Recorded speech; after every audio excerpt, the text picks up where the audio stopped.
Mobile bag এগুলো থাকতে মারে এখানে সিন্ডিকেট আছে এদের কে করে এগুলা টোকাই অনেক টোকাই ছেলে সিন্ডিকেট আছে এখানে।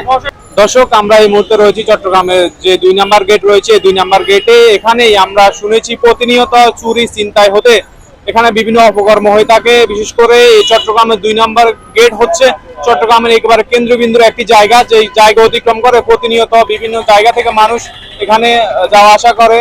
এখান থেকে চট্টগ্রামের বিভিন্ন উপজেলায় মানুষ যাতায়াত করে, অনেকে চাকরিজীবী রয়েছেন, অনেক শিক্ষার্থী রয়েছেন। সবার একটাই অভিযোগ, এখানে নাকি প্রতিনিয়ত চুরি ছিনতাই মতো ঘটনা ঘটে। তবে চুরি ছিনতাইয়ের মতো ঘটনাটি কেন ঘটে এটা নিয়ে প্রতিনিয়ত অনেক নিউজ হলেও এখনো কোনো কার্যকর পদক্ষেপ নিচ্ছে না প্রশাসন। এটা কি প্রশাসনের দুর্বলতা নাকি প্রশাসনের নিরাপত্তার ঘাটতি, সেটি আমরা জানবো। এখানে যারা রয়েছেন ভুক্তভোগী তাদের সাথে কথা বলবো, তাদের থেকে জানতে চাইবো এখানে কি অবস্থা এবং জনগণ এখানে যে চুরি ছিনতাইয়ের মতো প্রতিনিয়ত ঘটনা ঘটছে সেটা আমরা আপনাদেরকে জানাবো। আমি কপিল তালুকদার, এমআরকে টিভি থেকে আপনাদের সাথে যুক্ত হয়েছিলাম। এখন তো ভাইয়া প্রত্যেকটা এলাকা আপনার মোবাইল থেকে গাড়ি থেকে মোবাইল নিয়ে যাচ্ছে, তারপর আপনার টাকা পয়সা নিয়ে যাচ্ছে, তারপর আপনার ওই যেখানে মোড়ে কতগুলি টোকাই ছেলেগুলি আছে না গামকোট এগুলি নিয়ে উঠতো স্যার, আমাদের হেলমেটও নিয়ে যাচ্ছে। আমাদের জীবনেরও তো রিস্ক নেই, কোন এলাকা কোন বাংলাদেশে আমরা বসবাস করতেছি দেখেন, আমারও নিরাপত্তা নেই, কি করব সেটা বলে। কেন নেই, পুলিশ প্রশাসন থেকে আরো কঠোর হতে হবে, আরো শক্তিশালী হতে হবে। পুলিশ না পারে যেন কোনো কাজ নেই। আমার একটা অনুরোধ, পুলিশ প্রশাসন প্রত্যেকটা মোড়ে এগুলি যেন সাফ করে। গাড়ি থেকে মোবাইল নিয়ে ফেলতেছে, তারপরে প্রত্যেকটা এলাকা দেখেন বাবা ব্যবসায়ী, গাঁজা ব্যবসায়ী, হিরোইন ব্যবসায়ী, কোনো বিকল্প নেই।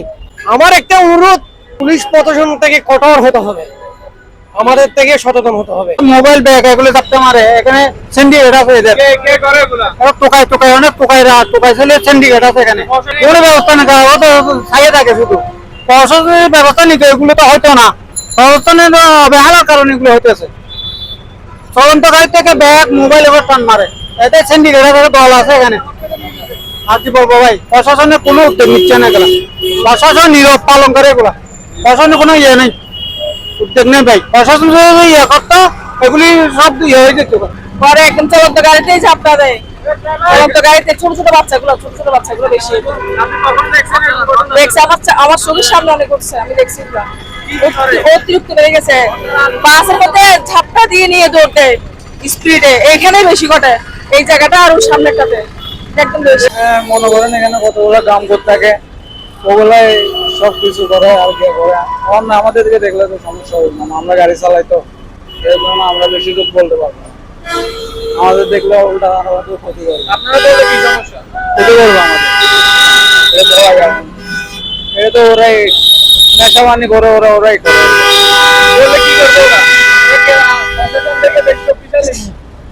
প্রশাসন থেকে দেখেন শক্তিশালী না, তবে এমনি আমরা রোডে গাড়ি চলি, মনে করেন আমাদের থেকে তো এরকম জ্ঞান নাই। কি নেই আপনাদের? আমরা তো মনে করেন নেতারা তো ভগবান থাকে সবসময়, 10-15 জন থাকে, যেমন আমাদের দেখলে মারলে আমরা কিছু করতে পারবো, আমরা দেখে সবকিছু আছে, তবুও আমাদের একটা মনে পড়ে। আপনারা কি ভয় পাচ্ছেন?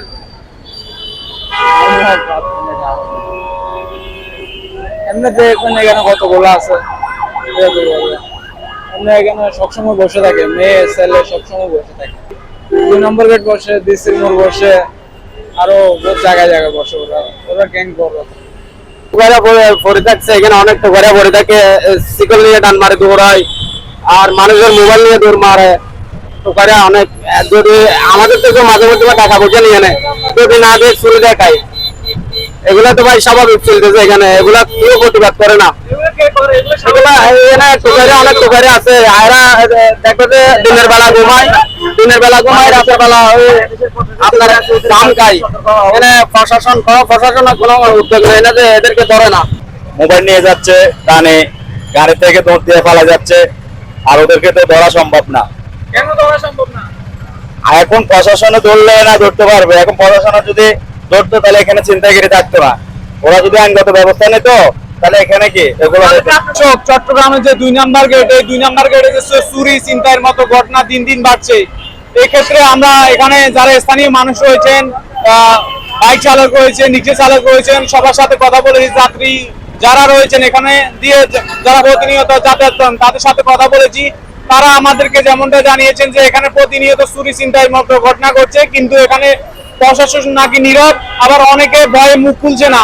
আসলে এর পিছনে বড় সিন্ডিকেটটি কারা, তাদের মুখোশ উন্মোচন করে দ্রুত বিচারের দাবি জানিয়েছেন এখানে ভুক্তভোগীরা। তারা চাচ্ছেন চট্টগ্রাম একটি সুন্দর, নিরাপদ ও সুরক্ষিত একটি চট্টগ্রাম চাচ্ছে।